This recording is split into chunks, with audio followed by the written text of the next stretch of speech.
E Jesus falou isto, que estava vindo, mas que já chegava através dele a verdadeira adoração.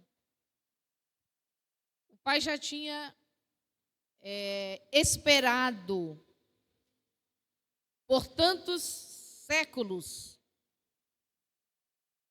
preparando a humanidade de volta àquele contato íntimo para o qual ela havia sido criada, mas se perdeu lá no Éden ainda. Esse contato íntimo, que foi comumente chamado por toda a Bíblia de adoração. Esse relacionamento, um relacionamento de um jovem com uma jovem, a gente chama comumente de namoro. De um casal, amor conjugal. De dois amigos, a gente chama amizade. O relacionamento com Deus é adoração. É assim que se chama. E Jesus falou, respondendo à indagação daquela mulher. Quando ela percebeu que diante dela havia alguém especial, um profeta, ela não ainda o identificara como Cristo, mas a samaritana, viu que havia do Espírito de Deus sobre aquele homem.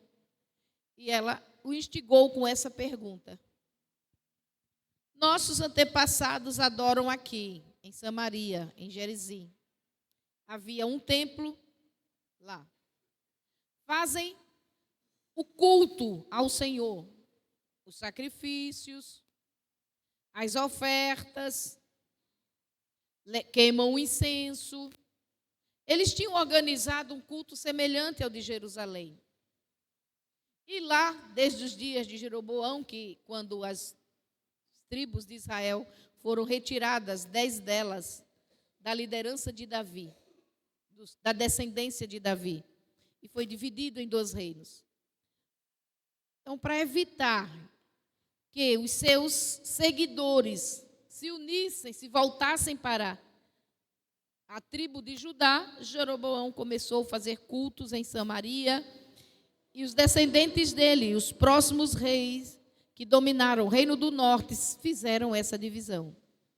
Então a mulher, que é samaritana e não pode ir para Jerusalém, porque não é bem aceita lá, ela pergunta: qual é o lugar que devemos adorar? Até aquele momento, por toda a história bíblica, desde os primeiros movimentos dos homens que buscaram a Deus, adorar era se prostrar, botar o rosto no chão, dobrar os joelhos, se inclinar em reverência a Deus.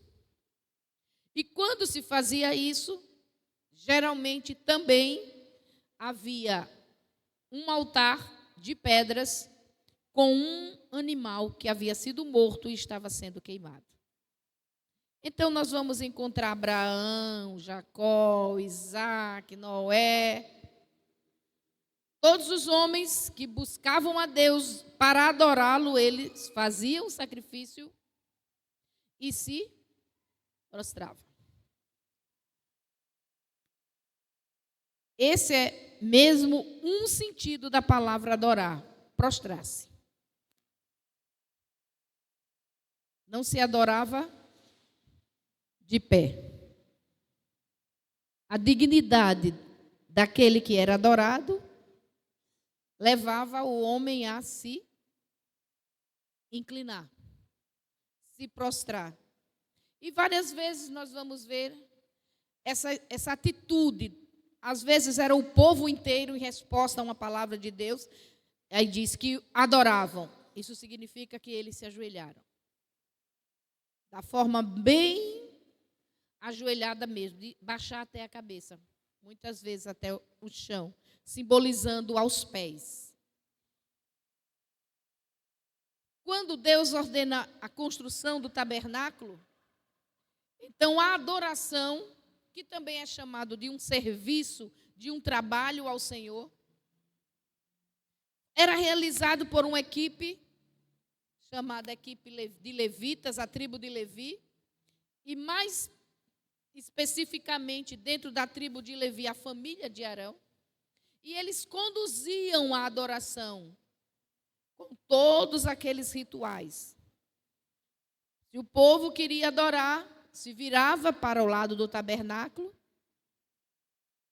e via o fogo no altar, a vítima, o holocausto sendo queimado, então eles se prostravam. Quando a luz do Senhor brilhava sobre o lugar santíssimo, eles viam o brilho, eles sabiam que era a presença de Deus, eles se prostravam. Então, a adoração, vamos dizer assim, se entendia como reverência ao seu Deus. Se fazia essa reverência também a pessoas poderosas, inclinava, se baixava a cabeça, mas especialmente ao Deus que era adorado. E Deus sempre disse ao seu povo: não se prostrem diante de ninguém mais, porque vocês são meu povo, então só pode adorar a Ele. Agora a samaritana está perguntando a Jesus. Nós temos aqui em Samaria toda essa ordem de culto, de adoração. Em Jerusalém tem o templo que Salomão construiu e foi, depois de destruído, restaurado por Neemias e Esdras. E estava lá o templo embelezado por Herodes, bonito, suntuoso, onde os levitas e os sacerdotes faziam o serviço. Qual era o serviço de Deus? Era fazer o culto. O que era o culto? Adorar, se prostrar diante dele, mas sempre com holocaustos, com animais queimados, com incenso dentro do santuário, e uma vez por ano com sangue levado dentro do Santo dos Santos no dia da expiação. E a samaritana, que lá dentro do seu coração tinha uma busca para agradar a Deus, o Criador, ela pergunta: qual é o lugar da verdadeira adoração? Os meus antepassados dizem que aqui em Samaria, eles fizeram uma corruptela da Torá para dizer que era lá.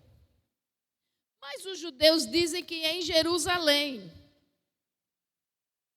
Ela não era estudiosa, ela não era teóloga, ela não tinha raízes dentro do estudo bíblico, mas ela pergunta ao profeta: qual é o lugar que se adora realmente a Deus?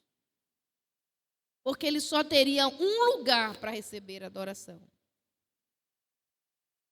E então Jesus faz a revelação mais terrível. Não é em Jerusalém, não é em Samaria. O Pai está esperando há muito tempo por isso. Mas essa hora, pela qual Ele espera, chegou. O lugar da verdadeira adoração seria em Cristo. Não mais num lugar ou noutro, mas estar em Cristo. Prostrado em Cristo. Ele diz: por quê? O Pai procura para si esses adoradores que são verdadeiros quando se prostram. Porque haviam 2 lugares de culto onde se prostravam, mas se prostravam baseado num ritual, que a própria Bíblia depois vai nos dizer que eram sombras do que estava por vir. Tudo aquilo que Deus ordenou a Moisés e foi realizado, se cumpria em Cristo. Por isso ele diz: não é mais um lugar, agora é uma verdade espiritual, que vai brotar no coração daquele que crê, e ele poderá adorar verdadeiramente. Deus estava procurando por isso. O Pai procura, ele buscava, ele esperava esse momento que só iria acontecer realmente com o sacrifício perfeito, que findaria com todo lugar de adoração, para levar os corações diretamente ao Deus Todo-Poderoso. Em Hebreus, no capítulo 11,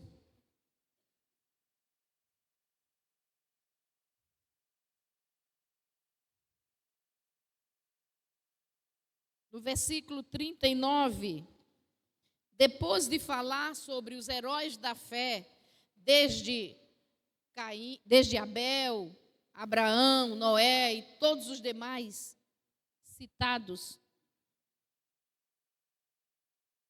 o escritor conclui, versículo 39, ora, todos estes homens que viveram pela fé, que amaram a Deus, que o adoraram se inclinando,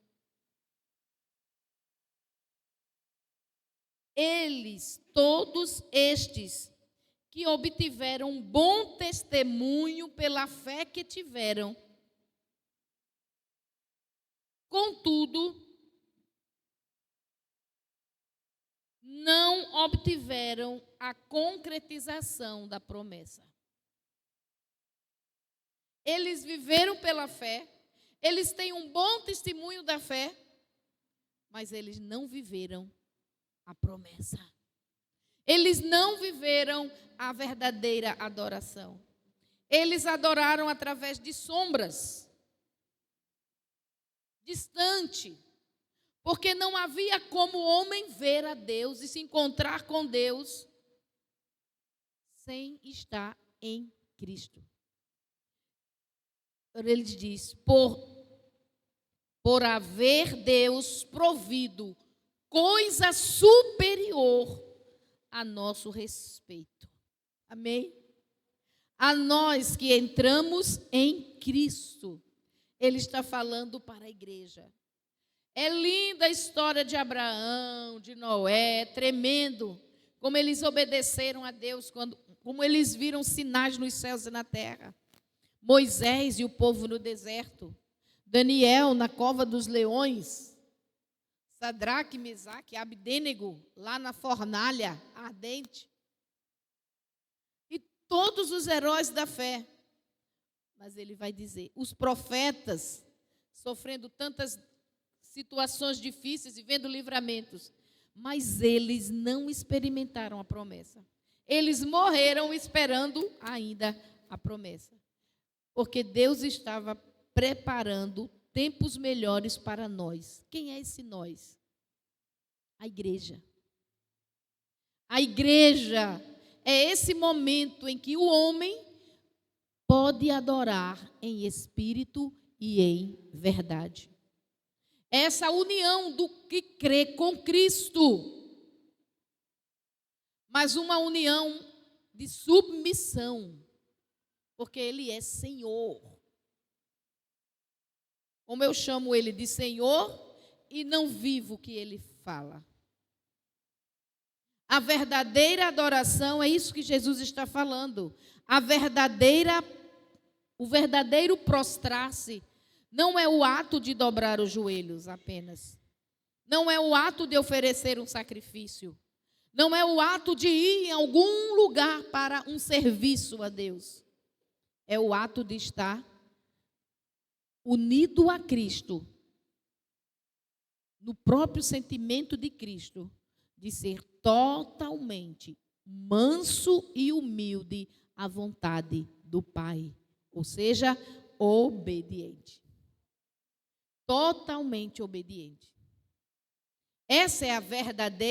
São os verdadeiros adoradores que o Pai está procurando.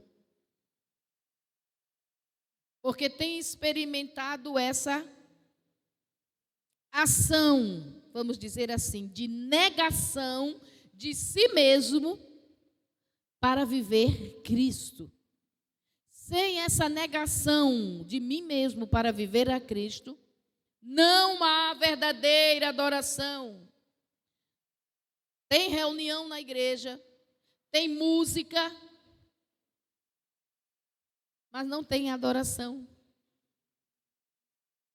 Nos primeiros anos do tabernáculo não havia música, mas havia holocaustos, havia incenso, havia todo aquele triunfo dos sacerdotes caminhando, levando as coisas para Deus, e havia a genuflexão, o ajoelhar-se. Depois Davi teve essa revelação de introduzir, de colocar a música perante a arca do Senhor, na tenda que ele organizou para a arca em Jerusalém, antes da construção do templo. E assim Davi organizou um culto, um serviço para Deus, diferente do de Moisés. O serviço que Davi organizou não tinha derramamento de sangue. Ele colocou a arca numa tenda em Jerusalém e ordenou que os levitas dessem graças a Deus, bendizessem o seu nome, tributassem louvores. Davi fez instrumentos musicais. Davi organizou escalas, recursos para que, em todo o tempo, houvesse essa canção ao Senhor ao redor da arca. Quando Salomão estabelece a construção do templo, a música já está incorporada também ao serviço ao Senhor, à adoração no templo. Mas veja, aquela não era a verdadeira adoração. A música foi incorporada à adoração, ao culto, mas não transformou em verdadeira adoração.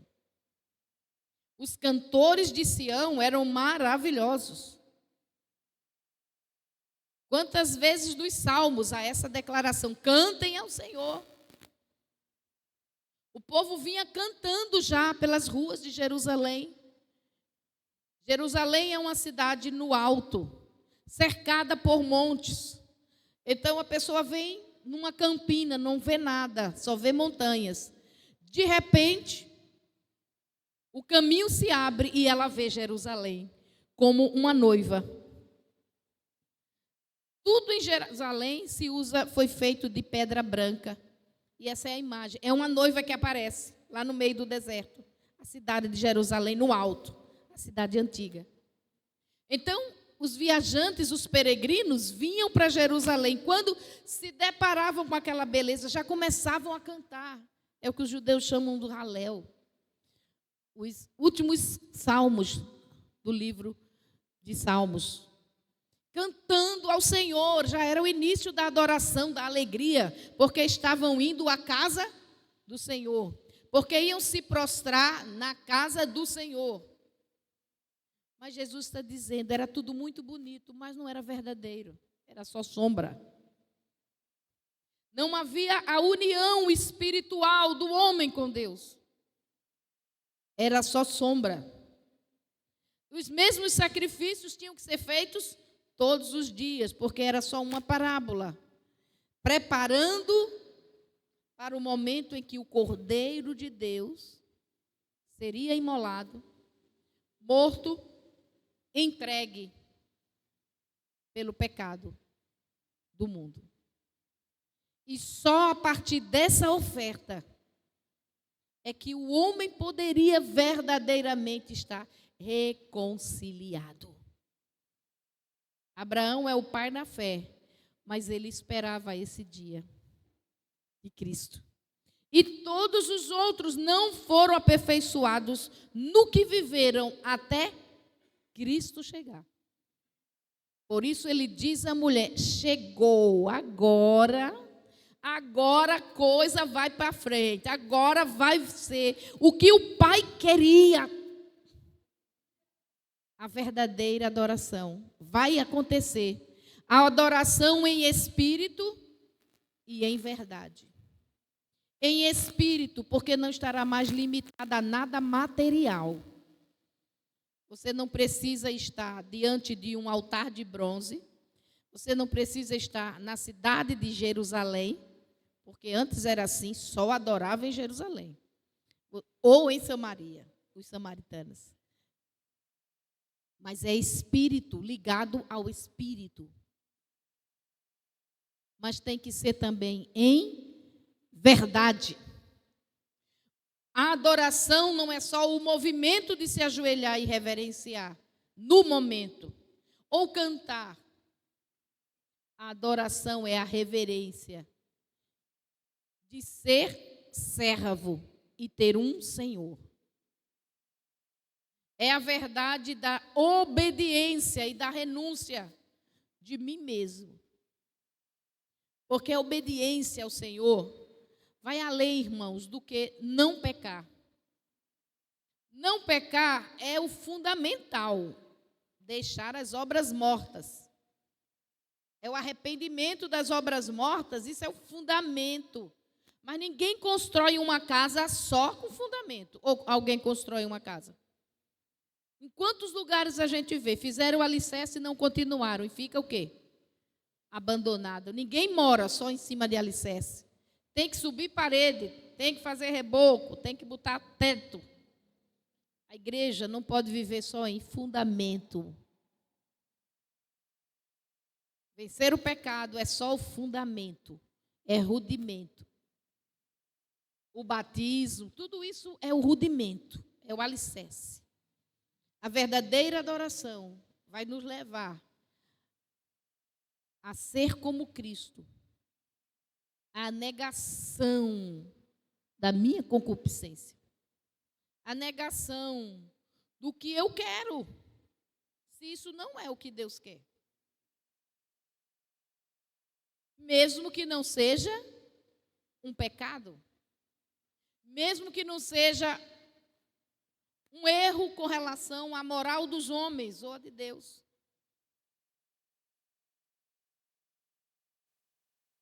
Adoração verdadeira é o Getsemane na nossa vida. É a prensa de azeite nos espremendo. E eu me prostrando, não como um ato, mas como uma consciência espiritual de que eu sou dele. E ele é meu, mas não meu igual. Ele é meu Senhor. E essa soberania dele deve fazer toda a diferença na nossa existência. Não é nesse monte, não é nesse lugar, não é uma forma. Agora é uma atitude. Se eu estiver em Cristo, isso faz toda a diferença. Alguém que não está em Cristo pode estar conosco dentro da congregação, cantarmos juntos as mesmas canções, nos ajoelharmos segundo a liderança do culto do mesmo jeito. E um pode estar adorando e outro não. Não na verdadeira adoração. A que o Pai quer. Aliás, hoje a música tem virado um espetáculo dentro da igreja. Para chamar as pessoas, para atrair as pessoas. E não um instrumento da adoração. E muitas vezes. Adoração não é música. Se a música não ajuda na adoração, talvez ela ajude na comunhão com os irmãos, mas ela não pode ser tida como adoração. E depois se adora o cantor, se adora a canção, e não há nenhum comprometimento real com quem devia ser adorado. Eu gosto dessa música, eu gosto daquele cantor, e me alegro com a presença dele. Infelizmente, a verdadeira adoração está muito contaminada no Brasil pela música, o show da música. Esse instrumento que deveria ser na mão de um verdadeiro adorador, um estímulo para Deus, está sendo muitas vezes para as pessoas se animarem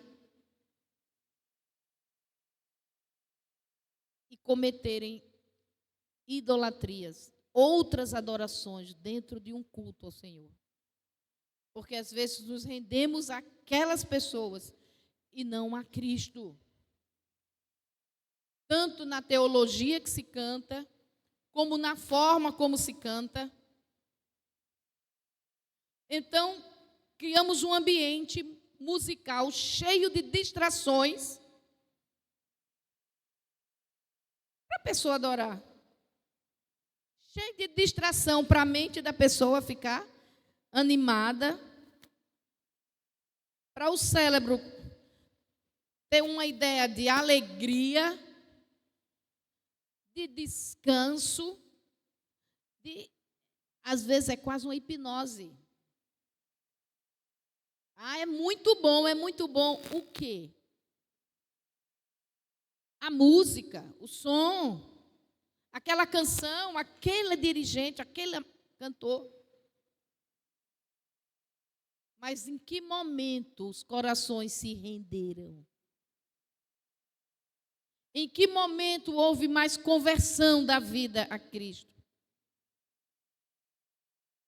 E nós estamos vendo isso na igreja. De tantas formas. Isso é tão triste, irmãos. Jesus disse: o Pai procura estas pessoas para seus adoradores. E só a partir de Cristo esse tempo chegou. Então nós somos esse tempo que Deus pode encontrar na terra verdadeiros adoradores, pessoas que quando se inclinam para Ele, é verdade. São servos dele, estão ligados a Cristo. O seu pecado não está mais diante dela, já foi coberto. O seu coração não é mais obstinado, está rendido. Pessoas que Deus não vai ter tanto trabalho para ordenar. E nós não podemos perder isso, irmãos. A samaritana e todas as gerações antes dela tentaram adorar a Deus, mas eles só viviam nas sombras. Nós podemos viver a verdadeira adoração. Amém?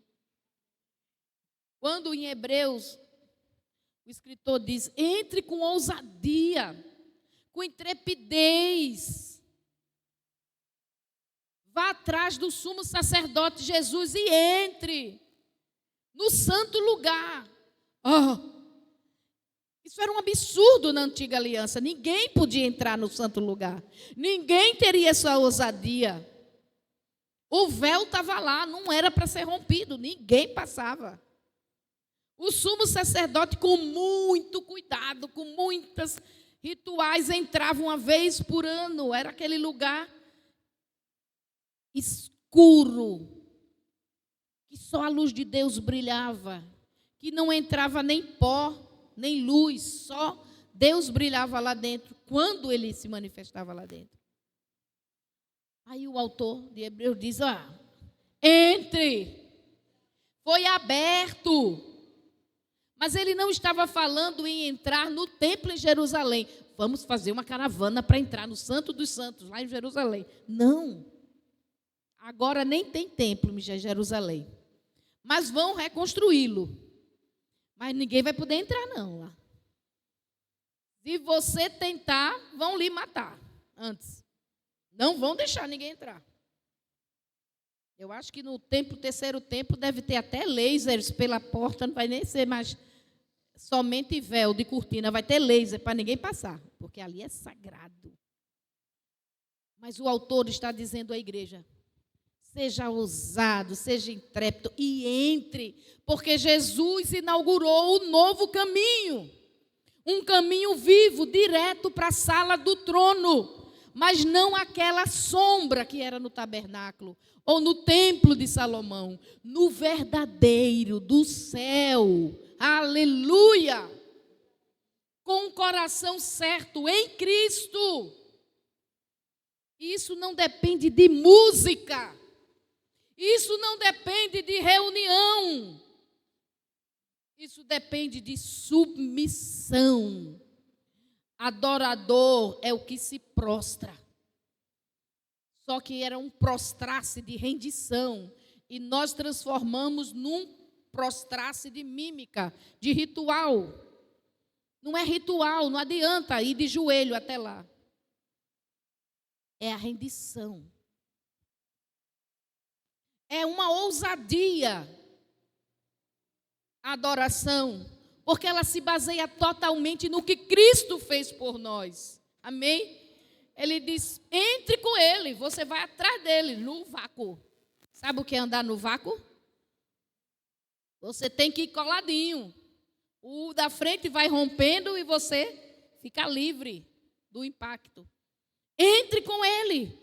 É ousadia porque não depende do que você faz, não depende do que você é. E você tem que confiar completamente que está lá por causa de Cristo. Ele que entrou. Ele que inaugurou esse caminho à presença do Altíssimo.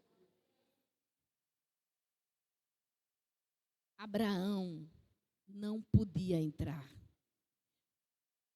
Moisés entrava na sombra. Todos os profetas, nenhum deles entraram. Mesmo quando Isaías, que era também sacerdote, entrou no templo e viu, teve aquela visão da glória. Porque aquela era uma... Jesus ainda não tinha aberto o caminho. Agora que esse caminho está aberto, precisamos ter essa ousadia de confiança. Ele diz com inteira certeza de fé. E saber que estamos indo, rendendo o nosso coração, rendendo a nossa vontade, nós teremos um acesso ao Deus Todo-Poderoso. E a ousadia é essa confiança de saber que Ele vai nos receber. E que é exatamente isso que Ele quer. E Ele quer nos receber para quê? Porque Ele gosta de ver cantores ou gente ajoelhada chorando. Não, irmãos. Porque Ele tem missões, vocações para nos dar. Porque nós somos os edificadores da igreja. Ele nos quer na sua presença, como um Paulo que entrou pelo esse caminho e se entregou completamente. Então, esse era um verdadeiro adorador, que disse, a minha vida não é preciosa. É precioso, ou seja, eu não estou me escondendo, nem me economizando em nada. O que é precioso para mim é Cristo. Em nada tenho a minha vida por preciosa. O que é precioso para mim é que eu pregue o Evangelho, porque essa foi a missão que ele recebeu. Esse era um verdadeiro adorador. Ele está rendido. Eu não sei se Paulo cantava, mas ele sabia adorar. Ele se dobrava para Deus. Era essa adoração que Deus quer. Só o blá, blá, blá. Só a cantoria. E ficamos aquém do que Deus quer. Sem conhecê-lo, sem entender a vontade dele. Entre com ousadia. A ousadia da adoração é lhe levar para uma intimidade da presença de Deus. Mas não é só para ficar se arrepiando da glória. Não. É para se quebrantar diante da glória e obedecer. Porque esse foi o que rompeu com a adoração. Foi a desobediência. E o Pai está procurando pessoas que o adorem assim. Que estejam lá diante dele para fazer o que ele quer. Porque na vontade de Deus vai haver ordenamento. Vai haver paz, vai haver a restauração de todas as coisas, irmãos. E a minha vida é muito pouco para eu segurar e impedir o propósito de Deus, a vontade de Deus. Eu vi essa semana uma reportagem que me chocou, que me choca ainda, que me fez chorar, orar, e eu espero que toque os irmãos também. Uma senhora de 74 anos estava se sentindo algumas coisas estranhas no corpo, que ela disse que já sentia, mas se intensificou e foi levada ao hospital. E quando fizeram a ultrassom, ela tinha um feto calcificado no corpo dela. Um filho que nunca nasceu, que nunca morreu, nunca saiu dela. E ela não tinha certeza que ele sabia que ele existia. Ela engravidou, sem saber que estava grávida em tempos passados. Olha, ela com 74 anos agora, sem entender direito.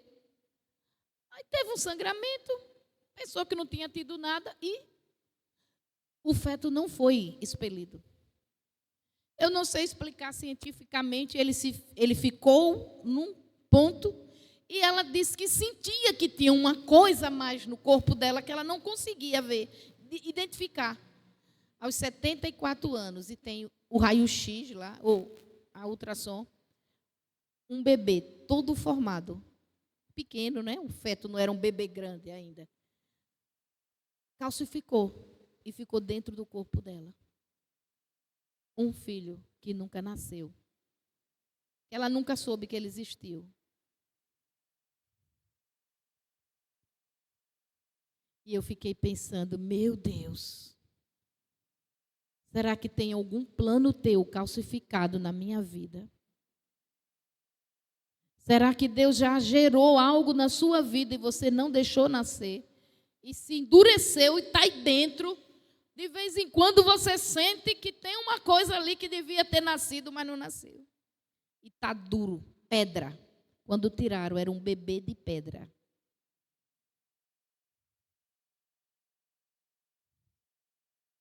Será que nós podemos estar vivendo assim, irmãos?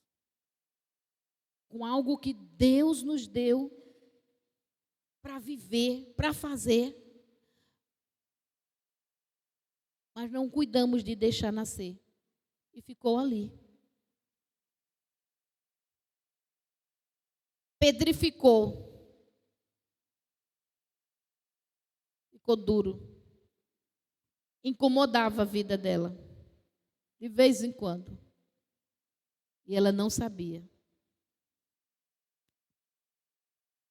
Um sonho de Deus, um chamado de Deus, uma promessa de Deus. Quando a pastora Ruth leu no início do culto, o Senhor vai a Maria e diz: Maria, você vai ter um filho que será santo. E o Espírito do Senhor sobre ela gera um filho. O que era aquele filho? A redenção da humanidade. E o que Maria disse? Eis-me aqui. Mesmo ela não sabendo como aquilo poderia acontecer, que é o grande problema da humanidade, né? Nós não entendemos como as coisas de Deus vão acontecer, então Zacarias também se meteu, né? Como? Vai ficar mudo? Você não vai falar? Você vai saber como? Quando o filho nascer. Foi o João. Agora Maria é um como inocente. Porque ela diz, eu não tenho marido, nunca convivi com homem. E aí, como é? Mas quando o anjo disse, é o Espírito quem gera sobre você. E aquele ente santo nasceu para a glória de Deus. O Espírito, desde o início do culto isso vem falado. gerou coisas na nossa vida. Ele gera a vontade de Deus, o propósito de Deus.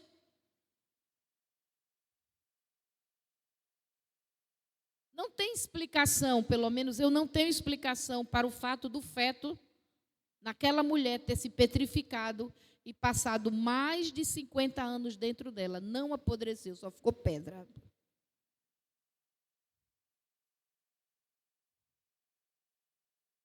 Mas parece uma parábola para a igreja. Quantos cristãos podem estar carregando propósitos de Deus que se endureceram? Endureceu. Você não aceita mais aquilo, não faz, não sente mais a vontade de Deus. O Espírito Santo veio, lhe deu uma direção, o Espírito estava lhe atraindo para um propósito de Deus, mas você foi deixando endurecer.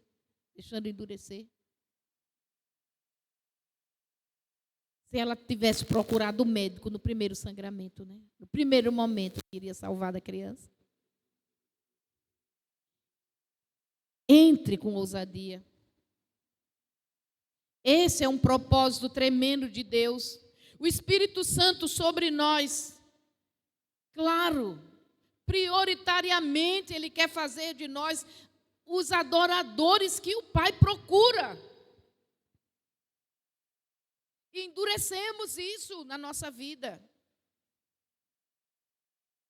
Mas precisamos romper, irmãos. Não carregar filhos de pedra. Planos de Deus petrificados. Propósitos de Deus que não se transformaram em reais. Por teimosia, por dureza do nosso coração, por não saber como é que a coisa ia acontecer. Porque é um caminho inaugurado. Mas só os ousados e corajosos, intrépidos, vão entrar por ele.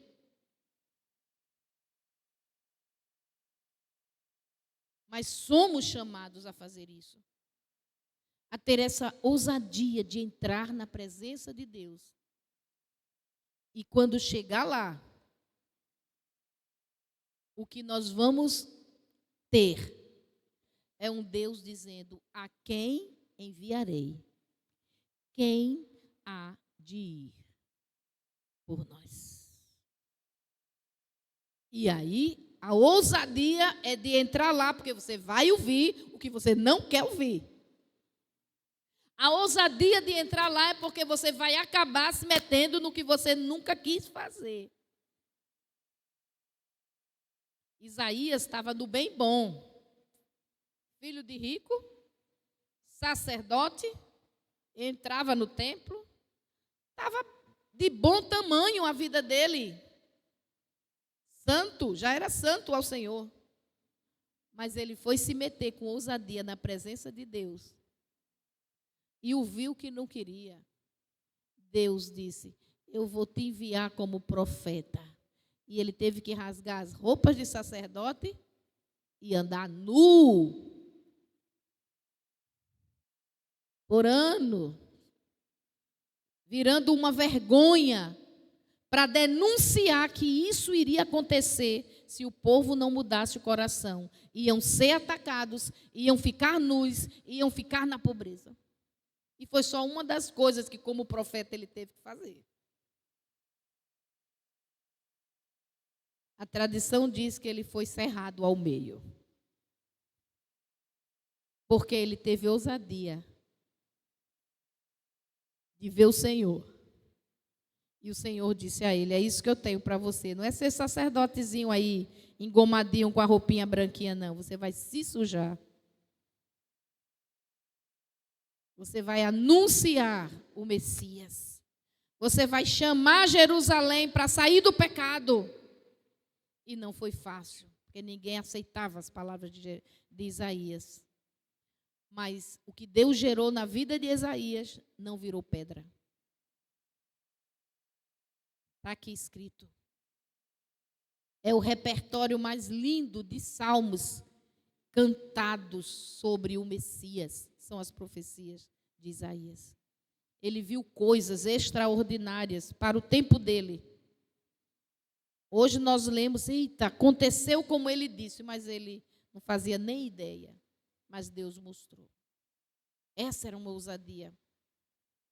Muito mais hoje, depois do sacrifício perfeito de Jesus Cristo, irmãos.